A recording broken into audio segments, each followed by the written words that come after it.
Ladies and gentlemen, thanks for tuning in to another episode of the Everything Real Estate Show.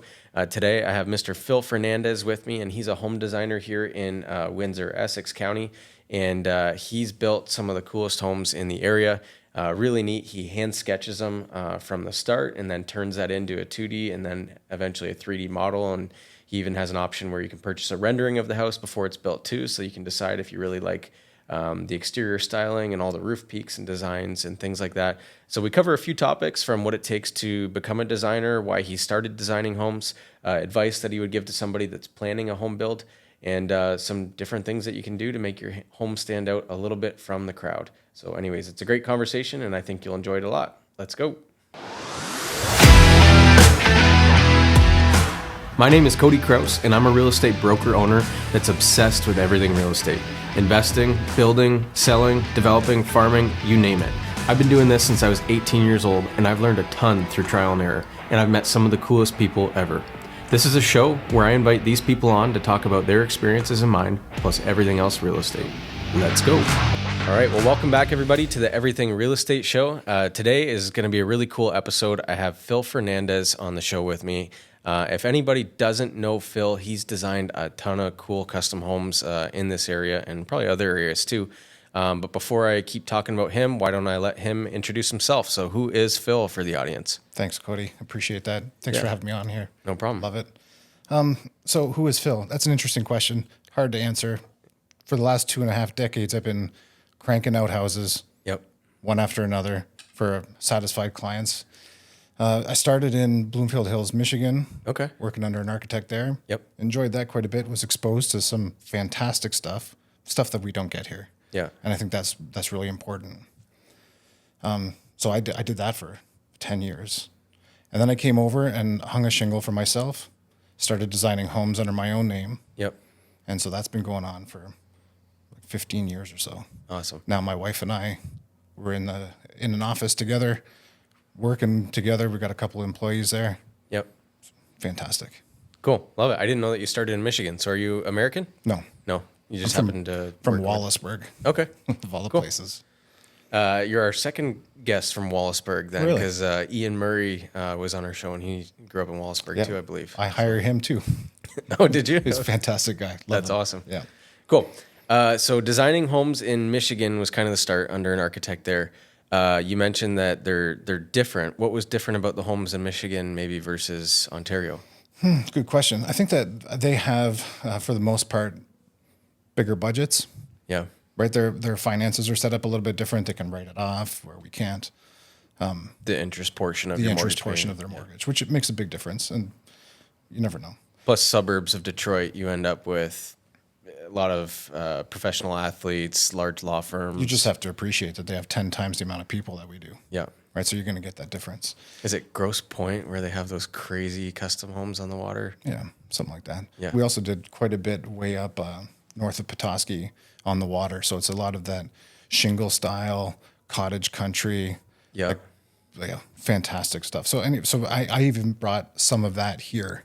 And so when people are doing their lake homes or stuff like that, where I'm introducing some of that shingle style characteristics, and I got one coming up in your neighborhood actually soon. Yeah, and it's a fantastic, and I'm loving every minute of it for a couple local family here. So it's great. Cool. Now you have a couple signatures that I've seen on some of your homes, and my friend who's a roofer isn't a big fan of your homes. Just because there's often a curved roof line where most roof lines are straight. I think that's one signature I've seen. And I think that's some of those items that I was exposed to in the States that we don't have over here so much. And I'm bringing them in. I'm trying, right? Yep. We're introducing some of them. Yeah, I can appreciate that the framer's not happy with me because a lot of the roofs are what we call complex, where we change pitches from front to back versus side to side. Yep. It's very complex, and then we do the roof sweeps, roof swales. Yeah, and they look incredible when they're They done. look amazing, and But it takes a an certain artist. talent It takes an artist, both in the designer, Yep. but also the craftsman that's doing it. So that the guy's shingling. Yeah, it takes a good one to do it. Oh, cool. 100%. Now, on that note, you said it takes an artist. You actually draw out a lot of your, or almost, is it every one of your plans in pencil when you're creating these homes for clients? I do. Yeah, I think it's I think we're lazy by nature, and even in the architecture world, and even in design, right? We're lazy. So if we have already done something, it's easy to manipulate it Yeah. and to sell it again, Yeah. right? But what I do is I start every design on a new sheet, clean sheet, called a white sheet design. So it's not based off of a prior design And that so you've what I done. do is I sketch it up, so it doesn't limit me. It doesn't put me in one, kind of pigeonhole or whatever it is. Yep. And then my team and we reproduce whatever I sketched. And so that's been successful. So you don't start in CAD, you start with pencil and paper and then make that digital. Exactly. Cool. And so some people will think it's old school, but it works. I love it. It's fun. And Awesome. I think it does distinguish our designs from other designs. You'll see it. I don't know if you're an Instagram follower, but we are on Instagram, and we do a lot of the sketches, the initial sketches, and then we'll Yep. do and show what the final house was. And you can product. see the difference. And some there are differences. Stuff got switched along the ways, and I left it raw. Yep. Because I think that's important, because it's a process. I don't design. I don't beat my hands on the desk and say you have to do it my way. Yeah. I do it for my clients and whatever the clients want. So there's that's why my styles are all over the map. Yep. Yeah, and it's funny. You obviously have an eye for it because like I had you do some plans for me, and you sent me the original exterior shot of it. I'm like, I hate this. I don't like it at all. And then we got a little bit further through the process, and then we ended up right back at where you had started it, because I was putting it together in my head. I'm like, no, don't like the way this is going to play out. But once I saw the finished product, I was like, no, Phil had it right the first time. Yeah, and that's interesting, because I start to see in 3D and drawn in 2D, seeing in 3D. Yep. And then some people can't really appreciate it until we put it and render it. Yep. So it's a photoreal render. Yeah. And put it in front of somebody, and then obviously now they know what it's going to look like. Yeah. And so we start with a pencil, then we go to CAD for the 2D, but it's another level to, I guess, acknowledge what it's going to be in 3D. Like one thing is I go through a lot of homes, and I like to draw floor plans and how I could change things around, but I never figure out where to fit stairs in, or like how much run room they take and all that kind of stuff. And then to tie in, like if it's a 2-story home or it's got open gables or what, like trying to put that all together, no idea where to start. And obviously you have to look at it from even your pen and paper. Like, yeah, it'd be great to have my kitchen here, my living room here, and a master bedroom over top of that. But here's how it's got to work out when we actually put the 2 floors together and tie a roof line to it. How it looks and how it acts and how it's held up. And functionality too, Yeah, there's right? a lot of that. Yeah. Yeah. The old saying, form follows function. There's a lot of that. So we space plan and make it work, and then figure out what it looks like after. Yeah, cool. So why did you start in designing houses? Was it always a passion, or did you do something first, or you just got a job working for this guy in Michigan, or was it something where you're like, no, I have a passion for this, I want to do it? So when I was younger, I did a little bit of framing. Yep. And kind of enjoyed that. Could understand what was going on, and I was quite good at drawing. Yeah. That's evident, probably. I was quite good at drawing, and so I kind of merged those two ideas of going into the construction industry and drawing, and went in to school, and then ended up getting that position in Bloomfield Hills, and away we went. Yeah. Okay. How did you get started in it? Is it like a difficult process to get started into? Like, what's the difference between being a home designer and an architect? Do you stick to residential only? Do you enjoy commercial too? Or where do you draw the line on all that kind of stuff? Throwing all the questions out. I know, that's a lot. Yeah. So what got me into it, so maybe for me to go and hang my own banner. I was at the squash club in Windsor, and I heard a real estate agent say that he was going to build a home. Yeah. And that I perked my ear up, and he walked out of the building, and I chased him down in the parking lot, and I begged him. Yeah. You're like, let me draw it Let for me you. draw it. Let me design it for you. Cool. Let me design it for you. And he did. And then the very next person, so I started moonlighting. The very next person was a very big builder, known for doing high-end stuff. And he said, well, if you can do that with 1,600 square feet or whatever it was, Yeah. then try this. And then that was then we started. That was it. So totally grassroots. You're like, hey, I've framed homes. I think I know a little bit about the layout. I'm a pretty good artist. hey, I'll just try and draw someone's plan for them. Well, I mean, that was after doing 10 years of art in Bloomfield Oh, Hills. sorry. But this So is, that's when you started up but new. this is my Okay. own banner, my own name, and, Yep. and doing it on my own. Yep. Yeah. So that was kind of what started it. So what was the other question? Do you stick to residential only? No, I don't. So we do a lot of commercial. Okay. And like credit unions and whatnot. So we're able to design up to almost 20,000 square feet, 6,600 square foot footprint, and we can do that on our own without needing to have any other consultants for the most part. Okay. So we do quite a bit of commercial work, and from time to time, we do bring on consultants and sometimes architects, engineers, electrical engineers, the case goes on, to help us with the project. Yeah. Right, to get all the disciplines in there. So we are different from an architect because we're called BCIN designers. I'm an architectural technologist. I studied at college. And so, like I was saying, we're limited to that 19,800 square foot footprint, which is not too quite many large. people need the level above you past 19,000 Not on really. a So, residence so an side. architect, they have a little bit more university training, so they can be held liable for bigger stuff. So what I'm saying, bigger stuff would be like a hospital where there's a lot of liability in there. Now, that's kind of a part of what makes them they went for all that schooling for. Yeah. Where we're focusing on, okay, well maybe we're doing a little bit more simple, or maybe not. Like we already alluded to, some of my houses are quite complicated because they're interesting and fun and very custom. Yeah. So it doesn't mean that one is more capable of the other, but the other one being the architect, is able to do like assembly uses, like so mall, whatever it is, like a banquet center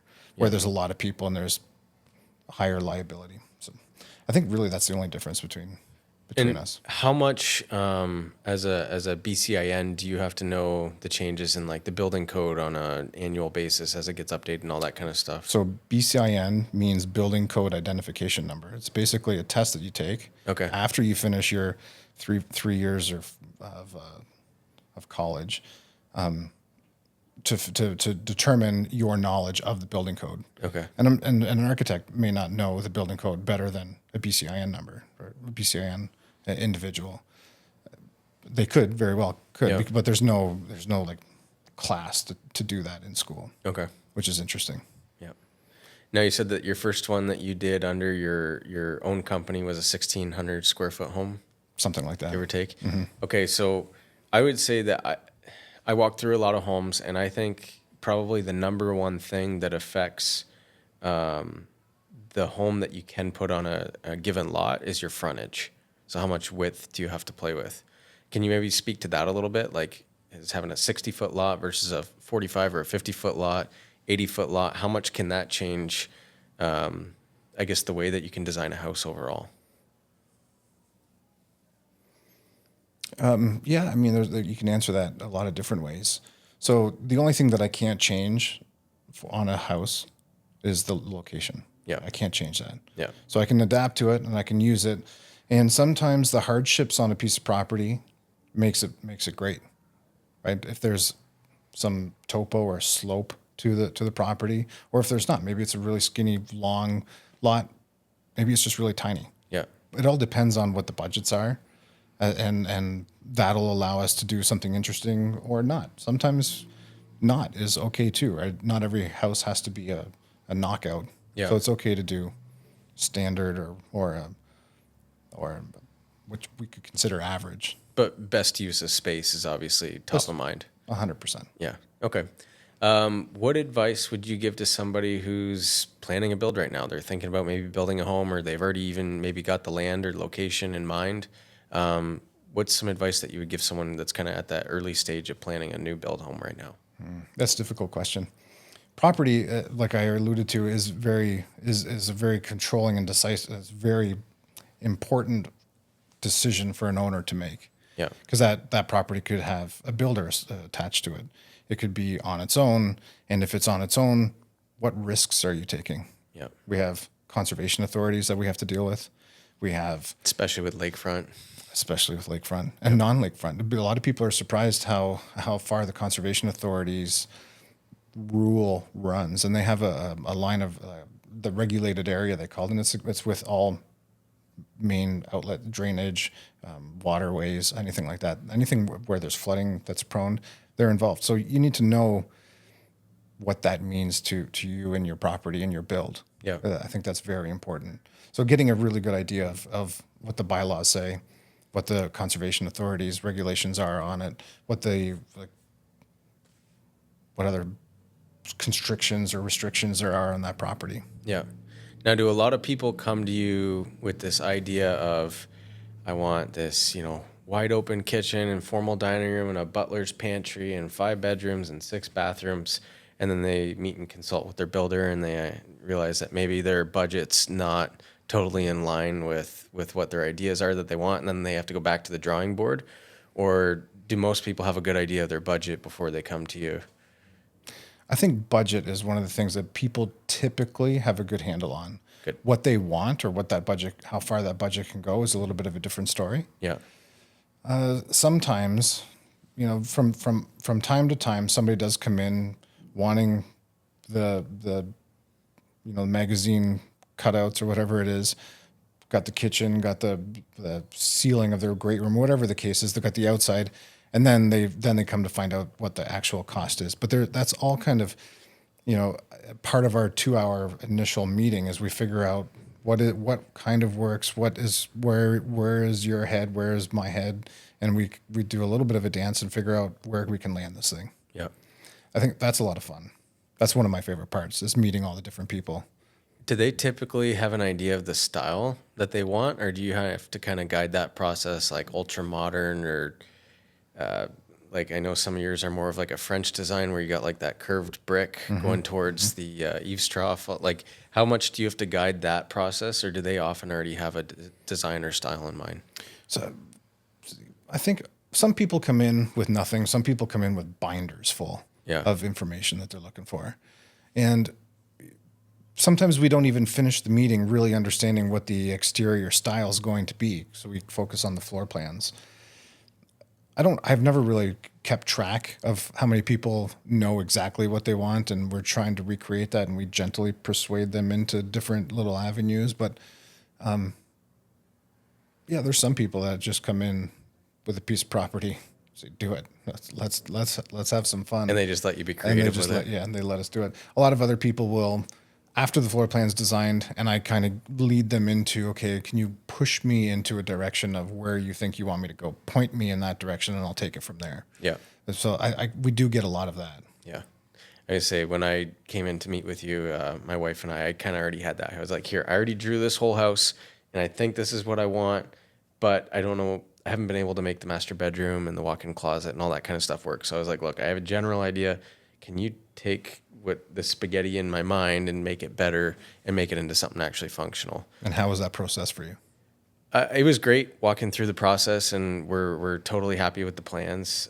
Can't wait to build the home and to see the finished product. And it's probably going to be a couple of years yet before that comes to fruition. But we're excited for it, and we've put so much thought into it.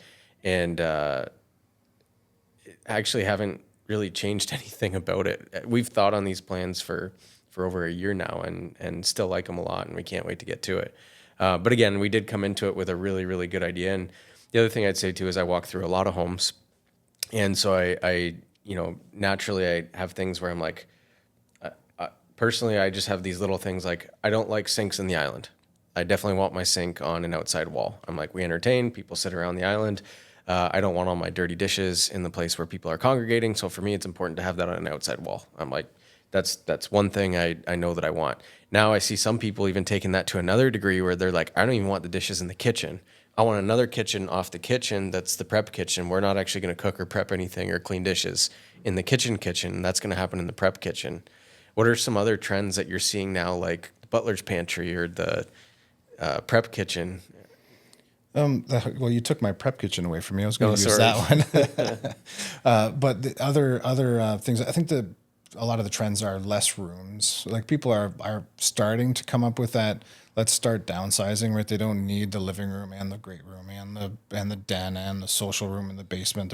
We're starting to see larger rooms but less of them. I like that. Yeah, I think it's a good I think it's a good direction to go into. More efficient use of space. More, yeah, it really is. Even if I've been working on my own plan, and it's same thing. Yeah. Less rooms, less formal spaces, so much. Other trends is I call it bringing the back of the house forward. So Okay. stuff like the mudroom, I think is super important. I label it as the family's foyer. Every day you come Yeah. home to that space, and you need that space to be great. This is your home. So many like the old school houses where you walk into the back room, it's your laundry room. The last thing that I want to see at the end of the day is a pile of my dirty clothes. Yep. I promise you. So to have that welcoming, bench, hooks, maybe a walk-in closet that takes all the debris, all the clutter out, so it's relaxing when you come home from a long day of work. So normally it's the room that's maybe given the least amount of thought because it's not what your guests are seeing. But as the homeowner, the person that's paying the property taxes and Yeah. the mortgage, it's the one that you walk into first every time. So bringing the back of the house forward. Yeah, that's one of the things that I think. The other big trend is like you were kind of mentioning with the prep, but it's also the walk-in pantries. They're really becoming special places now. Yeah. There's a lot of ethnic people that we are doing houses for, and they want a cooking station to be separate, especially with the plans being open. They want it put aside, be able to close the door, big exhaust fan in there. So I think that's one of the main things that we see.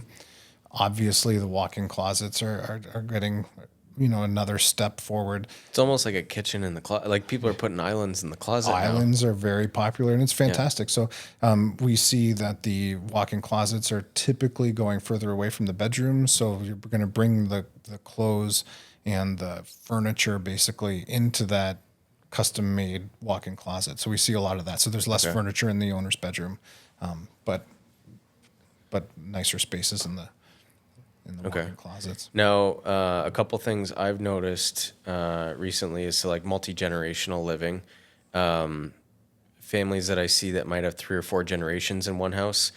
It used to be that we'd have, 3 bedrooms and 1 bathroom. Now you might have 5 bedrooms and 5 bathrooms, especially if it's a multi-generational household. A lot of times, mom and dad are going to want to have a bedroom with an ensuite bathroom. But then husband and wife that might own the home, they're the working ones typically, they would want their own master with an ensuite bathroom. Are we noticing like on average, there's a lot more, I guess the ratio of bedrooms to bathrooms, is that growing a lot right now? Yeah, so the multi-generational families, that is very important. There's a lot of people where maybe 10 years ago or 6 years ago, I was like really pushing for the 1.5 story where the owner's bedroom's on the main floor, all the kids' bedrooms are upstairs. Yep. And now I've seen, multiple times is the owner's bedroom is going up on the second floor, and then there's an in-law suite or like a granny suite or whatever main it is on floor. the main floor. And so that's becoming quite popular. In terms of bathrooms to bedroom ratio, yeah, I think that the growing like the crazy. bathrooms are beating bedrooms now. Yeah. Okay. One thing that's common across a lot of cities in Canada, but maybe not so much in Windsor and starting to become more popular now, is income suites, right? Whether it's a suite in the basement with a great entrance and some bigger windows in the basement, or an actual like detached ADU in the yard, or maybe even attached dwelling unit. Are you incorporating a lot of those into your designs right now? How much thought are people giving those? Yeah, there's quite a bit of that going on. Okay. To the point where investors are starting to come in because there's different investment strategies with CMHC bringing in different opportunities for those types of investments. We see there's even one municipality that's changing their bylaw to allow all property to be able to have a semi-detached house on it, and each semi-detached could then have 4 total units because Okay. you're allowed to have 3 ADUs, so 3 additional dwelling units. per So you'd have the property. main dwelling and then Main three. dwelling and three others, which is a lot. Yeah. Which is definitely getting, into mid-density world. Yeah. Another trend obviously is working from home.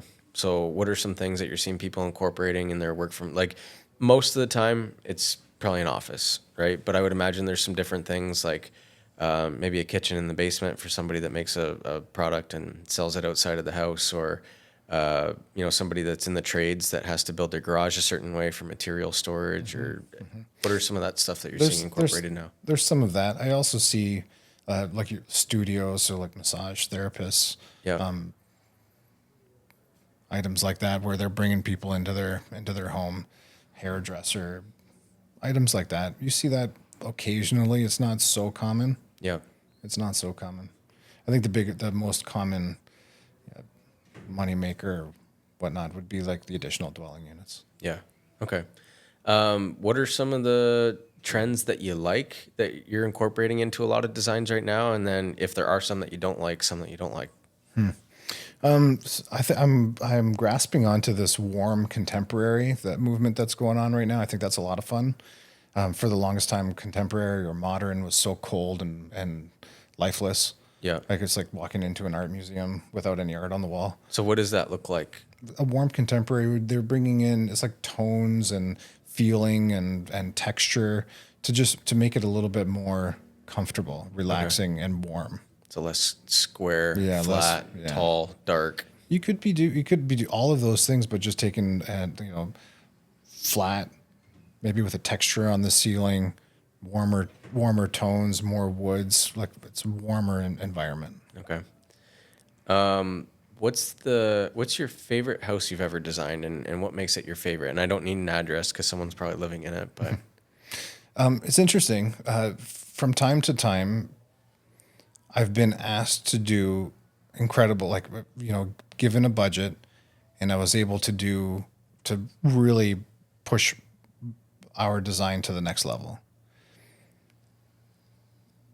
Unfortunately, the 3 times that I was asked to do that, where I was given like a very large budget with somebody who's been very successsul, yeah. they opted not to build because at the end of the day, they're like, well, why are we going to put this much money into a house or whatever it is? The one budget was like, I forget what it was, 10 or 12 million bucks or something like that. Yeah. And so some of my best work sits up, rolled up in a tube on a shelf in the basement. Yeah. Never actually see it. Never completion. actually- Okay, never so actually maybe got I'll change the question.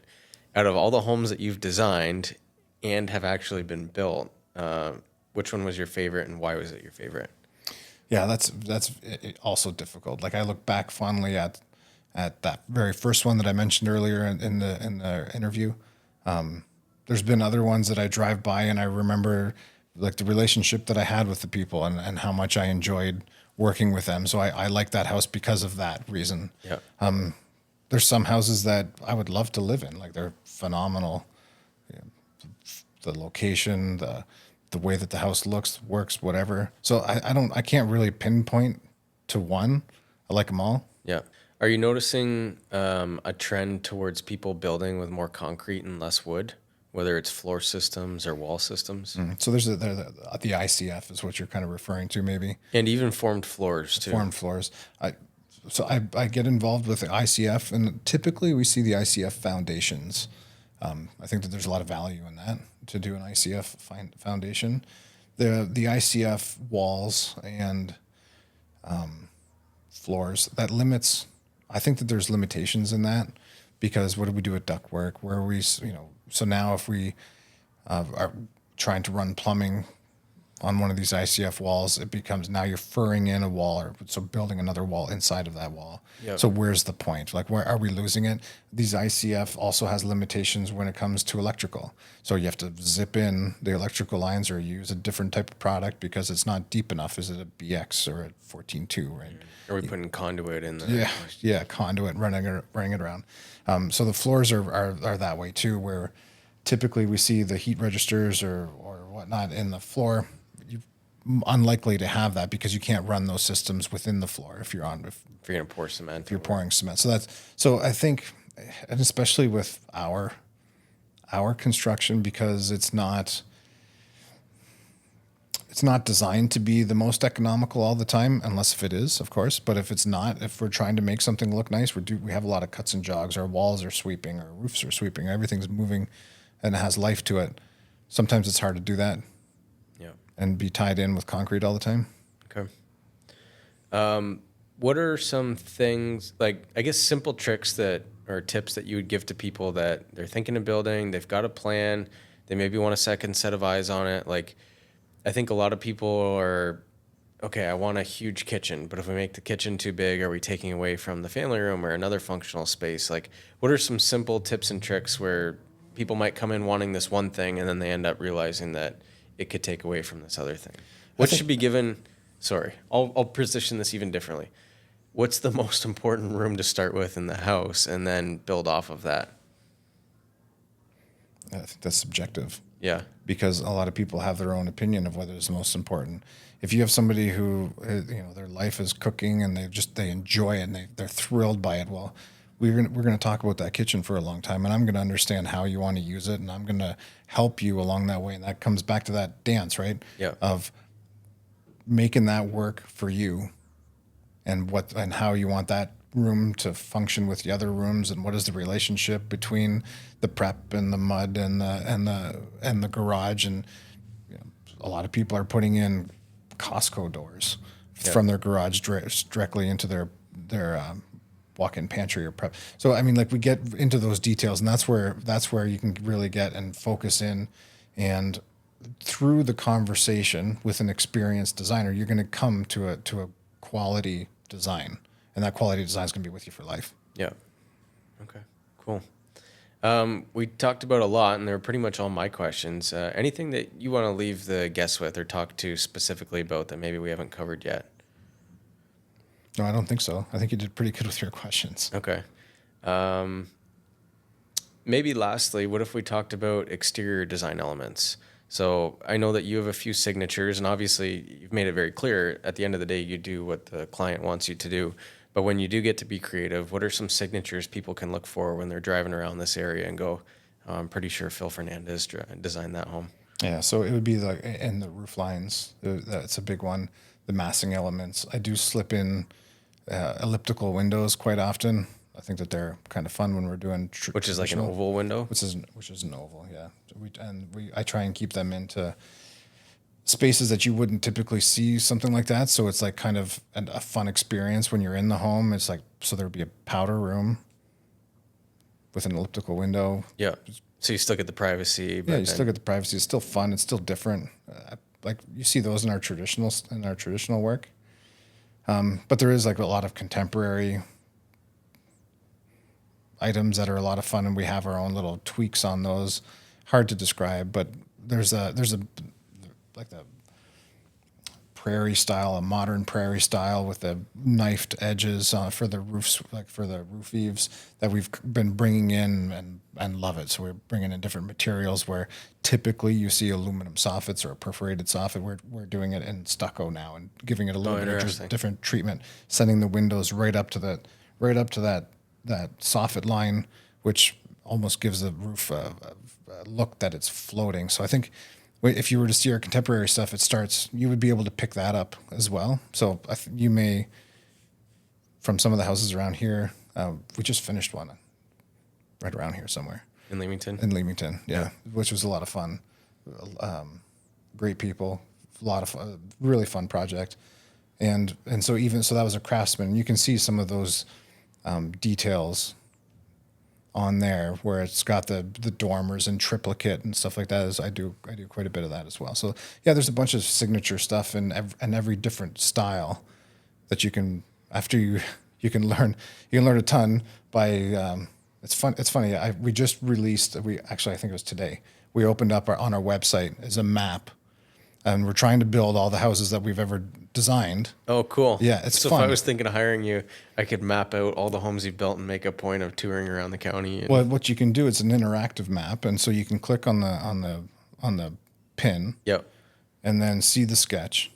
Yep. And then get a view of what the house looks like. Love it. Because so many people will come to me with like 6 or 7 photographs or a tear out of a magazine. Yep. And 9 out of 10 times there's one of my houses are in that pile. Love it. And I think that's there's no greater compliment than that. For sure. Right. There's no, so we thought that, okay, well, if people don't know that these are ours and they have an opportunity to see, I think we have almost 700 pins put into that so That's far. awesome. There's quite a bit more, but we didn't put them in yet. But it's just something that we're trying out just to give a little bit deeper insight to what our Yeah. what our Your look portfolio. is, our portfolio is. Yeah. So I said last question, but now I have one more question because you mentioned roofline a lot. I look at engineered trusses, which most homes have engineered trusses, less are stick framed these days than engineered trusses. But how much use can be made with bonus rooms or roof space, especially when you have like a high pitched roof? And how many people are taking advantage of that space that's in the attic and maybe making it a secondary living space or storage space? Yeah, especially over the garages, we've been getting more and more of that, where we put in some dormers to allow some nice light to come in and a separate stairway to that bonus room. Yeah. We have been doing that for a while, which is interesting. A lot of people are now putting a stair from the garage with a door that goes up to that bonus room, and it's detached from the house. Yeah. So it's almost like an anticipation of maybe a future ADU, or So maybe not even finishing it right away, but just leaving it unfinished. And then if I want to put an office here later, or Sure, if an adult child moves home. the best part of the trusses is it's a very small price to get the trusses with the room framed into it. Yeah. So it's kind of a no-brainer. Yeah. Okay. Cool. Well, anyways, ladies and gentlemen, that's Phil Fernandes, and he's a home designer here in Windsor-Essex. And we'll have to put a link to his website in the show notes because I know I'm going to be taking a look at the plotted map on the website to take a look at some of his work. And I'd encourage you to do the same, and hope and trust that you really enjoyed this interview today. Thanks. Thanks for listening to the show, folks. Please keep in mind that this show is not offering legal, financial, or accounting advice, but rather opinions and experiences in the world of real estate from the host and the guests. If you're enjoying the show, please rate, review, and share with your friends and colleagues. And if you think that there's someone that needs to be on this show, please feel free to connect them with me. Or if there's a topic that should be discussed, feel free to let me know. Thank you so much, and bye for now.